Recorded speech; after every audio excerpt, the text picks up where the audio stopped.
Yeah. All right. Yeah. Back again. Yeah. This time, all the way from Pittsburgh, R.L. Bryer. Pittsburgh Hotler. Good to see you, fellas.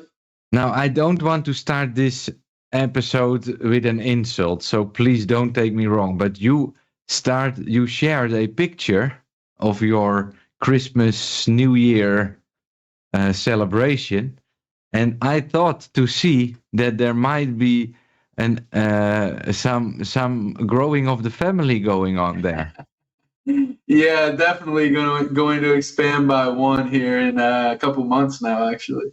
Wow, congratulations. Everything going well? Yeah, everything's good so far, so we're really excited about it. I appreciate that, man.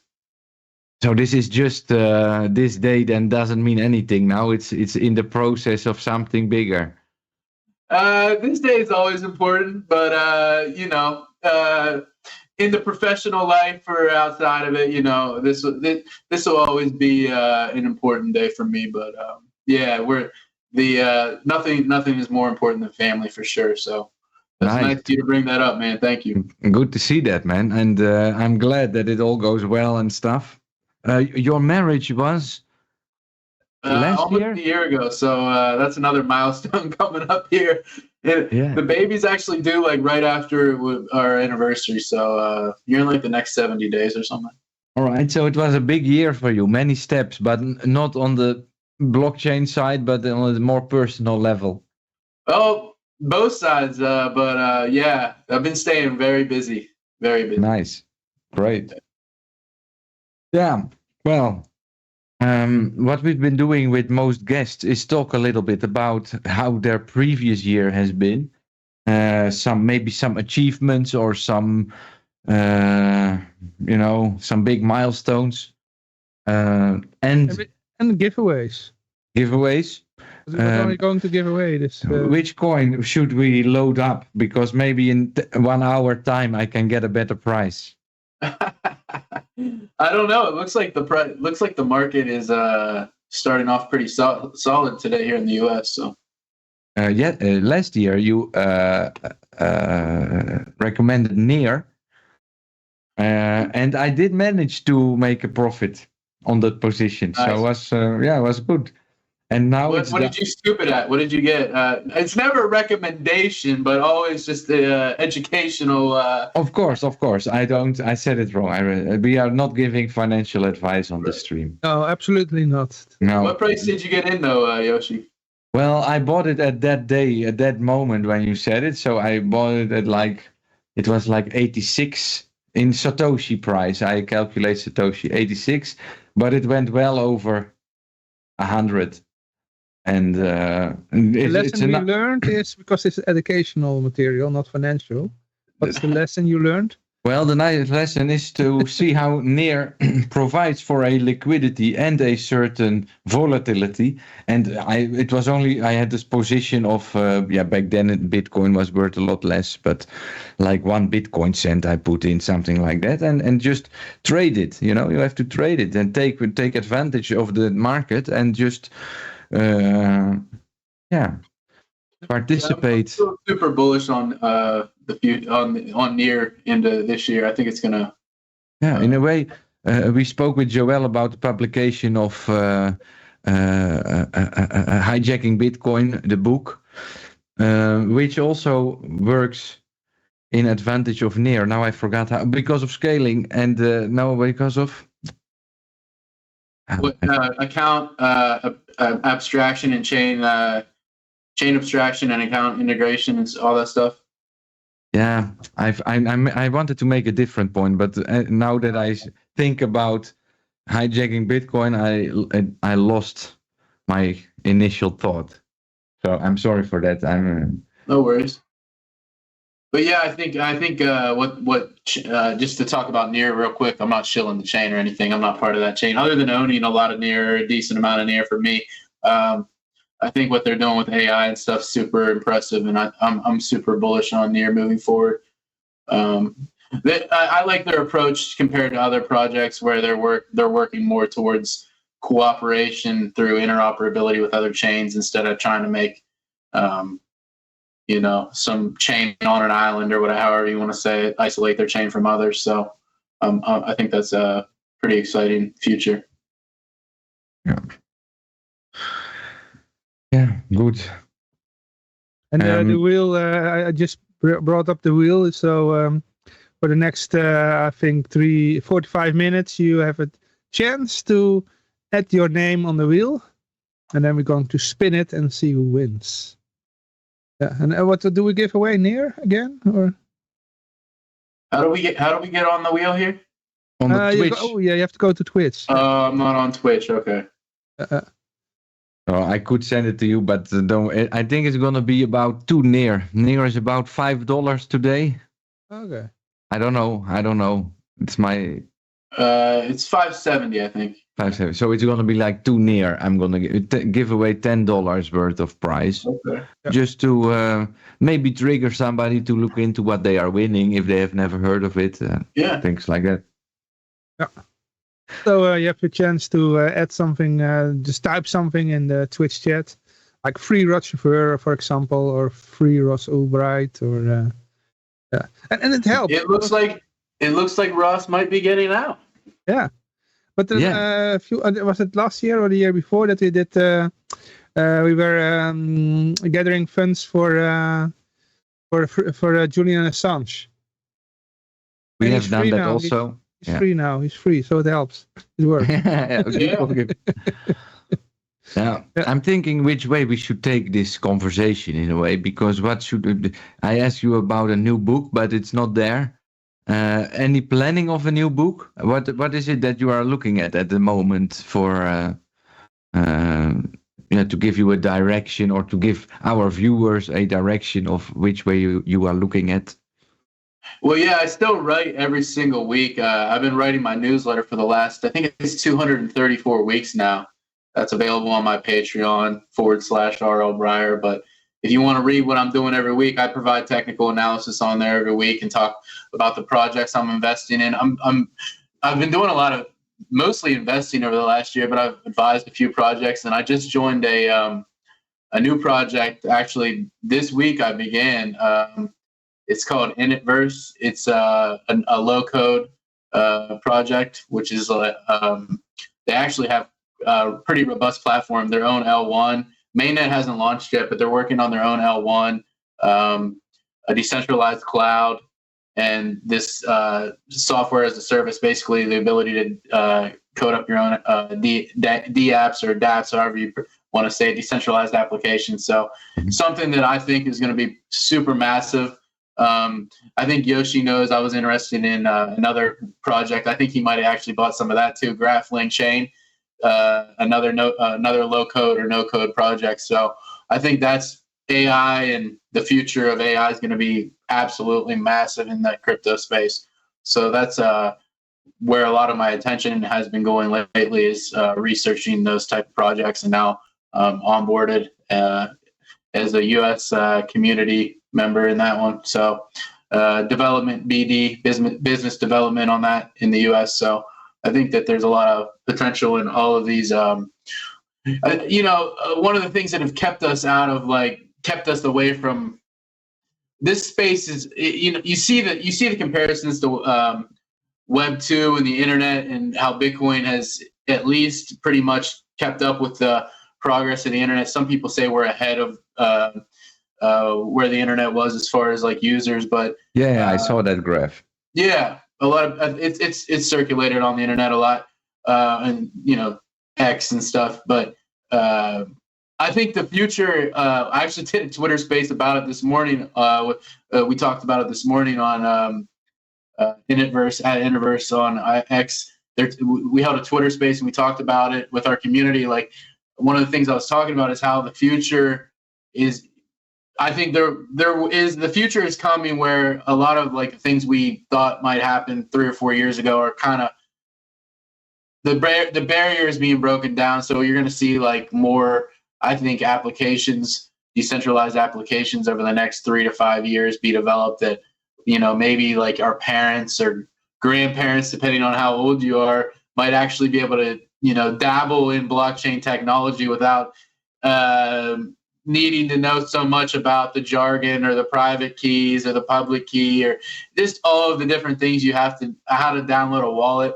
I think it'll be all a lot easier, and they might be using like Web3 applications mixed with Web2, and they might not even really know. I think you're already kind of starting to see this. So I think that, you know, the ability for people to spin up apps or dApps with very little coding experience is going to create a lot more applications and hopefully more utility. So I'm pretty excited about that.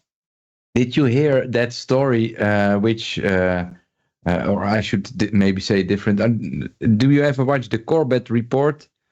James Corbett? I have in the past. I haven't watched any of his stuff recently, but I like some of his old stuff. He made this, it's like a month old now or something, and it was also a little bit of a view back in time because he already spoke about it in the past. But this Pokemon Go app that they had, this app required people to scan certain places. And now this company who had that app announced that they build a large graphic model, so a LGM instead of LLM. And they can now, even if you go to places which they don't have a picture of because of the history of people scanning a church, for example, or a gas station, and Google Maps tells you there's a gas station there, it can just generate a gas station for you. And so they are now, making that stuff. And he was then talking about the hidden data collection of that company, you know, that all these users playing Pokemon Go are actually feeding into that LGM being built. So yeah, that's actually a brilliant way to do it with the Pokemon Go. I actually saw another company that was trying to pay people for a certain, like you just said, what did you call it, large graphic model? Yeah, LGM. Yeah, I don't know if they call it that, but that's exactly the same premise as I can't remember the name of the company now, but I saw something like that last year or the end of the year before. So in the last 12 to 18 months where they were doing the exact same thing. But integrating the Pokemon into it is obviously a brilliant way to do it, since people already love Pokemon. Like, what better way to get people to actually do the work for you? Yeah, and so it's really real, you know. It's not conspiracy theory anymore. It's been proven. So it's been confirmed that they are doing it. Yeah, that's super interesting. So is that who is that? Is that the company that owns Pokemon or whatever? Yeah, the one that developed the app holds the data, and they now launched a how to call it, a large graphic model. Mm-hmm. Oh, yeah. My apology for the dog in the background. Who sometimes barks. Oh, we don't hear it. Okay. Yeah, that's super interesting, Yoshi. That's the sort of like crazy stuff I think we're going to see in the future, for lack of a better word. The innovations. I think we're just at the very, like, I don't know what inning we are in Bitcoin, maybe 3 or 4, but as far as like the innovation of smart contracts and what we're going to see on chain is just we're in the infancy still, definitely. Mm-hmm. Yes, I think so too. Most people really don't have a clue. I wrote an article about it recently, and you know, some people think they get it, and they are stuck in the maximalist mindset, only collecting more debt. And the majority of people really don't have a clue. So there's a lot to come in a way. I feel like we saw a little bit. I don't know, Johan, do you agree? Do you think we saw a little bit of the death of maximalism last year? It seemed like a little bit on social media. It became less cool to be a maximalist. Well, that was to Johan, so I'll be quiet. Yeah. Well, earlier this in the stream we had a redefinition of the word maximalism. Yes. The guy made a very good point that you have the people that we call maximalists are if they are conservatives. Conservative about Bitcoin, You have to watch the stream back. Yeah, I'll have to go back. Personally, just to say like one more thing about it, I think it's. I think he's still the one who is who's made the comment is still in the Skype. No. The Aurora. No, it was Vlad. Vlad Kostea. Oh yeah, Vlad and I have done a few podcasts together. He has some interesting thoughts too. Yeah, I think that I think it's just a form of communism. Honestly, it's like groupthink. Yes. I refer to it as maximalists. Yeah, that's good. I actually hadn't heard that one. Yeah, that's a good one. Yeah, it is a very Marxist philosophy where they don't endorse competition, and they sort of it's like the how like the neoconservatives were like was it Francis what's his name, Francis Yokohama or whatever the heck his name is, was talking about like the end of history, like the New World Order was like the end of history or whatever it was. That's sort of like what these people think, like in terms of economics and Bitcoin. That the Bitcoin was like the end of technology or something. It's a very strange take to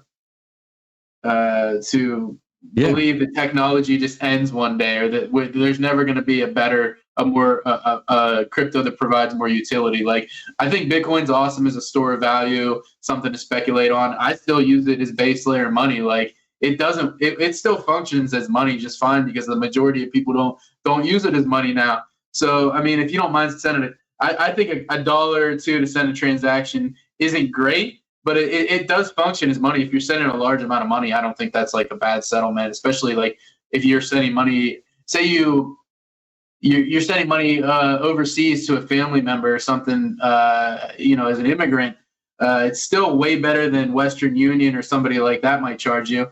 And we have, and that's the beautiful thing about competition, is that we have all these different altcoins that you can settle on for pennies, so it's all up to the user and what you're looking for at the end of the day. But yeah, maximalism I think it kind of, I don't know if it saw its final blow in 2024, but it definitely, I think it took a hit.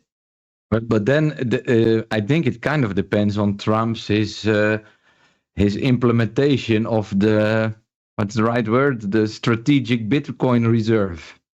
Right? Yeah, but if you even look at what Trump is doing, like, yeah, I think that's great. Personally, I mean, I'm an anarcho-capitalist, so I'm not really gung-ho about saving states, but I think just that if you look at what he holds, if what he actually has invested in himself, I don't think he even owns any Bitcoin. It's mostly like altcoins like Ethereum and stuff. I'm not unless those records are wrong. I saw a list of the coins he owned a few months ago or a month ago, and I didn't even see Bitcoin on the list. So It is interesting. Didn't it have something to do with the campaign funds, that you could pay him in crypto, so his fan base can send him donations for the campaign, and that's how he got all these altcoins, because they didn't use Bitcoin because of the large fees. So he would have also accepted Bitcoin then, I think. Yeah, but nobody sent him Bitcoin because that's expensive. Oh. I'm not sure. I'm not sure whether that might be the case. I'm not sure whether that's true or not. I know that his Ethereum addresses were obviously made public because I know people sent him some Rio. That's a real world asset project. They're doing like tokenization of real estate. And I think they sent him some other projects, obviously, just so people were sending him coins just to get their coin on that list or whatever, I think. So it's out there in the public. So it's like, it looks like Trump has invested in something that, maybe he hasn't. So maybe he didn't even buy Ethereum and he was sent that. I don't know. But I think J.D. Vance, the president or the vice president coming in here in 17 days or something, I think that he owns like $1 million in Bitcoin, I heard, or something like that, depending on what the valuation is. I don't know how many he owns, but I heard that he does own quite a bit of Bitcoin. So even Peter Schiff has crypto, eh? Well, I can't really tell you what Peter Schiff is up to these days. He never bought, but people sent him. Yeah, I either muted Peter or blocked him. I was just bored with the charade. So, yeah. He's been going on for years. Yeah, it got old after a couple of years. I was just done with it. So I think he has a lot of good, valuable advice or information pre-crypto. I still, his mortgage banker speech that he gave back in the, I don't know if it was like 2008 or when it was like really good. 2007 maybe. I probably listened to that like 20 times. Yeah, and when he was at the Occupy Wall Street, there's also a classic. Yeah, those videos he did on Wall Street were really good too. And that he predicted the bubble from 2008 that it would collapse. Yeah, that's the mortgage banker speech I'm talking about. Oh, yeah. It's on YouTube. I think it was 2006 or 7 or 8 or something like that. It was like a couple years maybe before the eventual housing market bubble collapse. But yeah, but it was also on a TV program, and there he was in with somebody from the Fed, I think, some Fed guy, and they had a discussion, and he was also saying that he was there in the show to tell everything was going up, and then he had some doom prediction that everything was going to collapse. That's also a classic. Yeah, he's done a lot of good stuff. He's an interesting guy. I view him sort of in the same light as the maximalist, as far as like he claims to be a capitalist, but he's denying the utility in something that millions and almost maybe 1 billion people here in the next year or two will be using as useful and providing utility to their life. So it's like, how can you say this has no value? I don't know. I don't understand that. Yeah.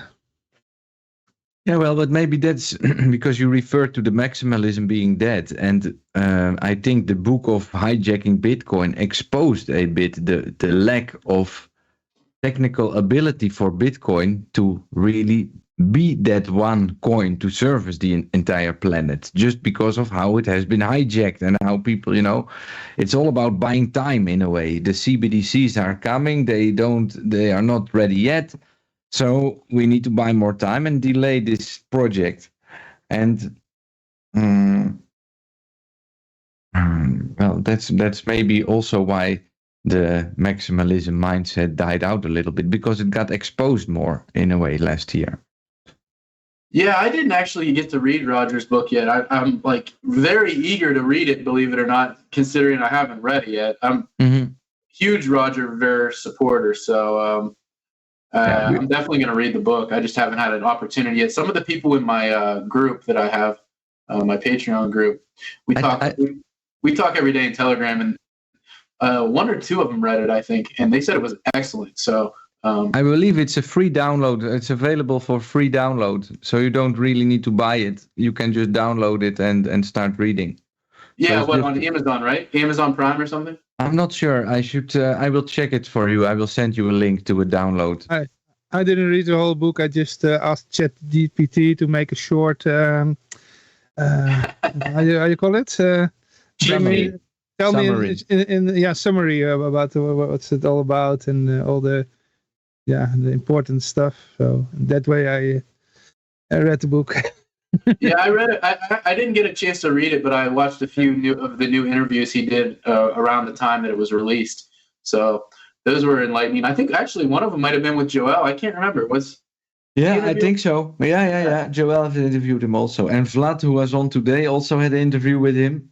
Yeah, I think I watched both of those. So it's just that I'm a little bit too much connected with Liberland for Roger to come over. That's my that's my King Honk conspiracy nose is telling me something. Yeah, he would come in earlier. A few years ago, I almost had him on, but on the last minute, his flight was delayed, so he couldn't come in the show. Oh, that's too bad. I'd like to talk to him too. I've never had a conversation with Roger, so yeah, I think he doesn't get enough respect, in my opinion, or for what he did for Bitcoin. I tell you something. What happened last year in one of our shows? We had the.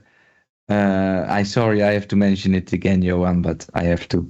We had back then. What's the name of that? The front man of the Libertarian Party, like there is one guy who is always the front guy. I don't know what the word for that is, but one from the chairman. Chairman? No, because chairman is just taking care of the. Maybe it's chairman. I don't know. Anyway, And he came, and then I mentioned the hijacking of Bitcoin, and he's a Bitcoin maximalist kind of guy that says Bitcoin Cash is shit, you know. Right. And then he called Roger Ver a what's the right word for that? A thief scammer. or a scammer. And then he referred to that moment when he sold Bitcoin Cash as Bitcoin on the Bitcoin.com website, and you had a buy button, and that was in the period of the fork. And then if you would go to Bitcoin.com and press buy, he would give you Bitcoin Cash. The point was, at that moment, there was the small moment, there was consensus that Bitcoin Cash would become Bitcoin. And so but it didn't happen, and so they still say, you were scamming everybody. That was the front man of the Libertarian Party in the Netherlands, and I was like, how can you have such a statement with that position? Don't you know what this guy has been doing, for example, for the Bitcoin? You know, it just really shows like how little historical research, economic research, any sort of technical research that any of these almost all of these maximalists have. Like, they have such a dearth of any sort of like knowledge about the space. It's like it's very I think it's more embarrassing. Like, I read it and I'm embarrassed for them, but they don't even know like how dumb they sound. It has to do with the bubble where you're in. Eh? I think he is in another information bubble. And in that information bubble, that's their view of how do you see reality, you know? Yeah, people get caught up in these echo chambers. That's definitely one of them. Echo chambers, that's the right word. Well, there is this Dutch journalist. I think he's a great financial journalist that really, you know, does proper investigations. I can say Arno Wellens is his name. And he published some article about a new trick that the EU countries are playing with debt that is collateralized over the EU, and they keep it out of the books of the country for a couple of years now. But at some point it's going to show up, but for now it's only a derivative and it's not in the balance. And so he made that statement.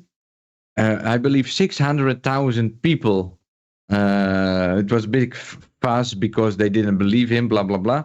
Then he posted the link to the entire explanation exactly as to, and all the data from the EU that shows, you know, not just some reasoning, but the hard published data from the EU and the countries themselves, and put the law next to it, and he made a full proof. It got something like 600,000 views. But then he mentioned on his latest episode the actual number of people that clicked on the data with the proof was only 2 times it was clicked out of 600,000 views, and everybody underneath was screaming at each other about what is right and what is wrong, but only 2 people actually read the entire statement. So that's a good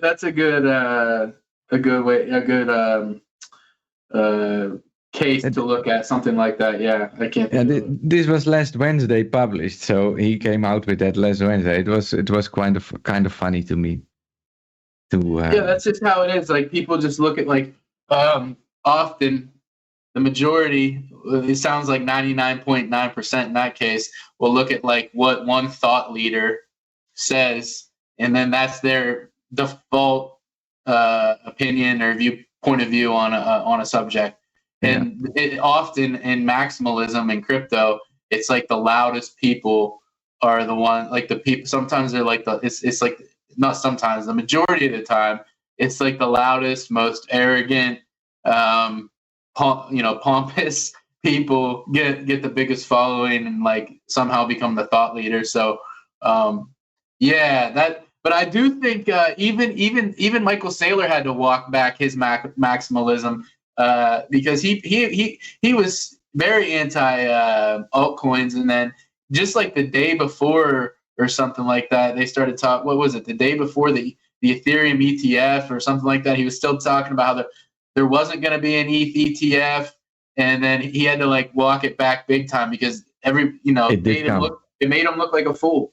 To be honest. So, and then it was like immediately doing like PR damage as far as I'm concerned. He was like talking about how there is a use case or a future for altcoins, but he did. I don't know. I don't want to paraphrase exactly what he said, but he did talk about how these altcoins that have their place or whatever. His to paraphrase what he said basically. So I don't want to go and put words in his mouth, but yeah. So I think maximalism got dealt some pretty big blows last year, but. What about the upcoming year? You have some outlook on what's going to happen. Besides, of course, you growing your family and having hopefully healthy child, everything will go well with that. Appreciate that, sir. Yoshi. Really, I'm super bullish on this upcoming year. I think we're at the point. I know you guys don't always like to talk about price. I'm into the technicals too, but for me, it's all intermixed. I love finding like technically sound projects that have good economics or good tokenomics and have a future in the space and might, like I said, help build out the space. So I think that there's a lot of potential overall. I already named a couple of the projects I'm interested in, the one I'm working for right now. But I think that this year will be, if you overlay the history, it looks like we're setting up for another parabolic move on the altcoin market. I think most likely, not financial advice ever, as we stated earlier, I believe, but most likely, I think Bitcoin dominance has probably peaked at like 61.8 or whatever it was. It basically hit like the historical Fibonacci level where you would probably see a retrace like that. So, I think that there's a really good chance that altcoins outperform Bitcoin the rest of the way this cycle. My target in Q4 of 2022, I think I came on here last year and told you guys this was 130K, and we were probably trading at when we came on here last year, 30 or 40,000. So when I made that prediction, Bitcoin was trading under $20,000 in Q4 of 2022. I went on the Cryptonomist with Amelia Tomasicchio and talked about that. It's on YouTube. I think that there's a really good chance that we still see 130K. And if we break that now with these strategic reserves being created and not only nation states, but state governments here in the U.S. talking about their own reserves, I think if that's broken, that the next place that we could see technically a peak would be 180,000, which would be pretty crazy. My prediction is that we'll see $1 million Bitcoin around 2038 to 2040. Okay, I think that's highly possible, pretty probable actually. Conservative if you see others screaming 31, right.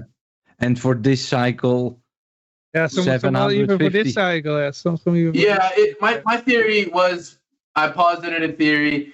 It's on Twitter as well at Bryer23 is my handle on X. A few months back, I posted that I thought if we top at my cycle top, which was 130K or my target, if we double every cycle from here on out, 2038, 2040 would be a conservative estimate for $1 million Bitcoin. So I think that's a pretty realistic target. Like you said, you see a lot of like pie in the sky targets, but I've never been one to do that, So I think that that's and that's like solid growth too. That's like I think that would be like a pretty a very good. If you can't hold for 15 years for a 10x of a very, in my opinion, never financial advice, a very safe 10x from here, then that's up to you. But well, it also depends, of course, on your eggs that you're buying. All right, how many eggs? It's always these. That is a comparison made by Peter Schiff. Engagement farmers, they always say, "What you do when Bitcoin hit 1 million?" No, I will check how much eggs I can get for the price of one transaction. Is usually my response. That's good.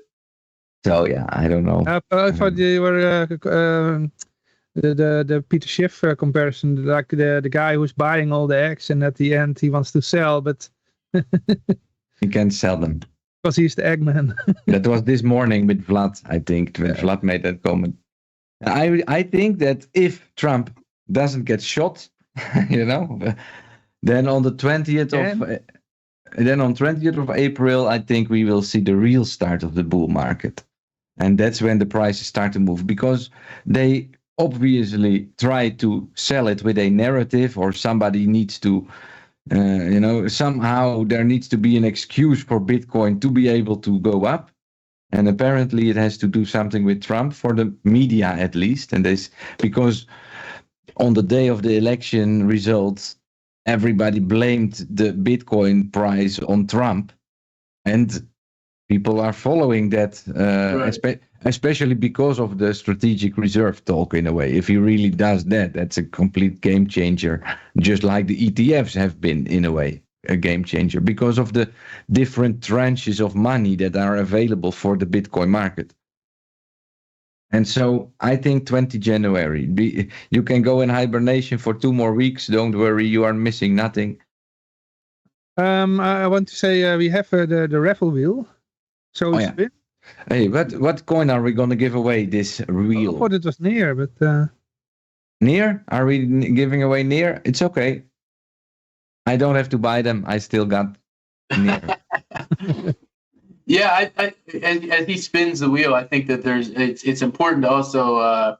I think that the bull market actually started in Q4 of 2022 when I made that 130K prediction, but because it's only gone up since then. But I think that the bull run is what we're getting ready to see here, the last leg of the bull market, which is the bull run.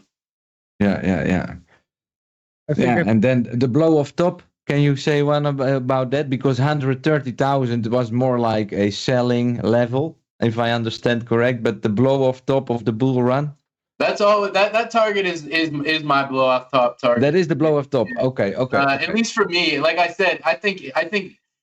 Obviously, I was making these predictions in Q4 2022. I don't know how many days ago that was, but I stick to my predictions. I said 69K, like 872 days in advance on the last cycle, and I hit the top, and then it double topped 6% higher. But I'm going to stick with 130K. The only thing is, with the new data coming in, like I said, with the strategic reserves, I could see maybe 180K. But I think a good point would be somewhere in that if it gets to 180K, things are going to be very escalated, and it's going to be like everybody you ever met, kind of like every blow off top is DMing you about Dogecoin or whatever. It's going to be pandemonium or lunatic world. But we're going to spin, and 3, 2, 1. Now you're too late. For this round, we are going to do it in near, because it is in a market low, at least in my vision. So I think it's a good one to win, because we are calculating in dollars, So yeah, I mean, while we're waiting for this spin, I think it's ethically speaking again. Ethically speaking, yeah. Near topped out at $20.44 last cycle. I think there's a very it's one of the top chains. It has the most daily active users. I think it could go, $40 to $50 conservatively, but I'm not sure I'll be hanging in that long. But I think a return to the all-time high would be the return to the all-time high as far as market cap is around like $12.50, $13. I think with the increase in emissions this cycle, so they haven't reached full. They haven't maxed out their emissions yet, so as far as tokens go. Yeah, well, that is a 4x from here on out. So right. That's not $10, but $40 if it manages to get there. I think that's 35 to 50 is a pretty good, pretty good sweet spot. I think as far as where it could go. I said, I'm probably not going to be. I don't know if I'll be in then, but I could see the moon bags getting. Maybe a moon bag going to that level. Yeah. Nice. Okay. Well, it's written down. We got 8 minutes for the next guest. I need to write them. Wait a second. Let me check. Oh, we got actually 15 minutes more, because BCH Podcast was joining us at 4:15. So, and you're always welcome to stay, of course, also. Yeah, I appreciate that. I got about 5 more minutes. I don't mean that. I gotta get back. No, that's okay. That's okay. I gotta get back into the work chat here in about 5 minutes. But I understand. Thanks for your time and all best wishes for the new year. Maybe we should. We called each other like in the end of summer somewhere. That was a nice call. We should maybe do that again someday, or if you ever plan on visiting Liberland, know that you are welcome. So you don't, or how to say, don't worry about finding your way around because I'm here, I was telling my wife about that talk. So yeah, it's always good to talk to you guys. You and Johan, you guys are interesting guys. I always like to hear your insights. You're calculated. You're not groupthink. So I always appreciate how you guys look at things. Right. Thanks. Yeah, and if you guys ever come to the U.S., you better look me up. I'll be offended if you don't. Yeah, no, don't worry about that. Don't worry. But I think the chance is small because it's not really on my wish list. Well, you don't like large centralized governments. You don't want to travel to the world. I'm so happy, man. I got a little farm, and my outlook for the next year is to get something like a goat or some animal that gives me some kind of food and grow a farm. Donkey. For donkey milk. But the problem with that the most expensive cheese in the world is created in Serbia from donkey milk. Really? It's really true. But or one of the most expensive cheeses, but because the donkey gives so little milk and they are very difficult they need a lot of space. Scarcity. It's a delicacy, yeah. Yeah. And so I'm looking forward to focusing on that a little bit. I'm planning to step away from my to wash my nose once, more often, But if the price from donkey milk is so expensive, then people are going to have a huge amount of donkeys to produce more milk, and then the price of donkey milk goes down. the cheese I'm gonna make from my donkey milk is not gonna be for sale anyway. So it's all for private consumption. Only, yes, we will make some nice dishes with that, and I'm looking forward to making that happen. So that's my outlook. All right, gentlemen.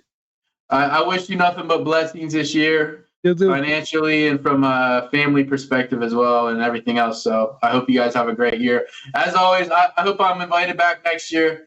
For sure. Always. Yeah. Yes. We will see how it goes. But... All right. Great. Thanks for your time. Thanks for your time. Absolutely. I wish I could stay longer. I'll see you guys soon.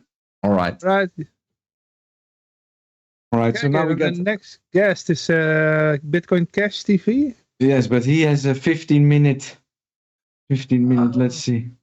Yeah. Because he was only available 4:15. Yeah. So. But then I just fill the time with more music. Then we can have you can get something to eat.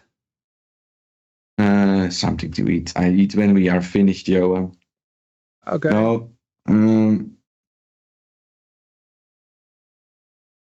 I will try and find some. I have, for example, Twan Manders. Ja, nee, maar I think we do a longer break then. Longer break. Yeah, maybe okay. I will send a message to Jeremy. I get something to eat. Because I'm getting hungry. All right. Yeah. Give me a second. And then I will invite, and we'll be back in like 5 or 10 minutes then. Oh, I will. 5 or 10, yeah. What? Then I'll just do the commercial from Rod Chauffeur. Yeah, do that. Run a double commercial. Yeah. Right, here we go. Okay.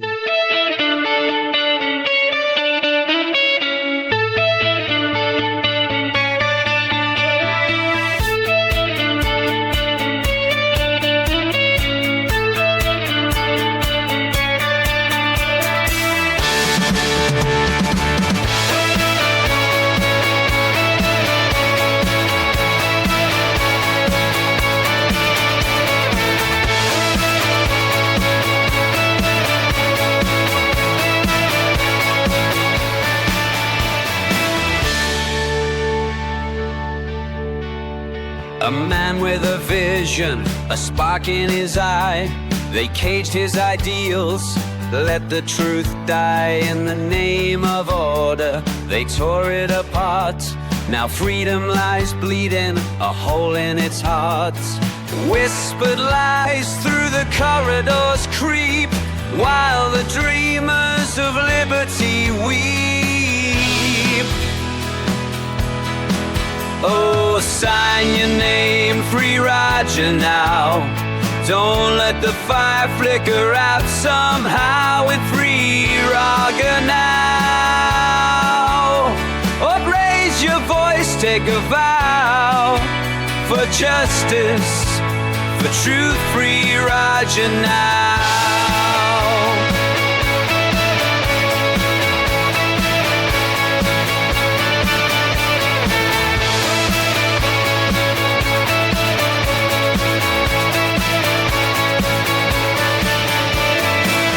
His light, the power it held, a coin for the people, a story to tell. But the mighty conspired, their motives concealed behind walls of control. The truth was revealed. Oh, they speak of laws, they speak of grace, but their chains are wrapped tight in disgrace. Oh, sign your name, Free Raja now. Don't let the fire flicker out somehow with Free Raga now. Or raise your voice, take a vow for justice, for truth, Free Raja now.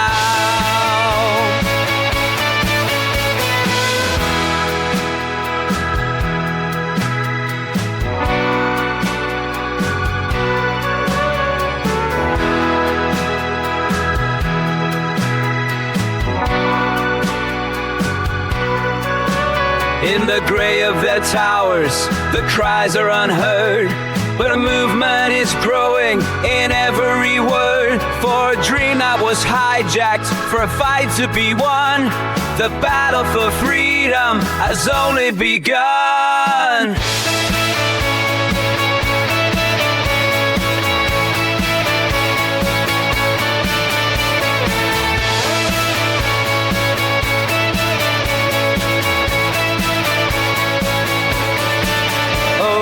Sign your name, Free Raja now.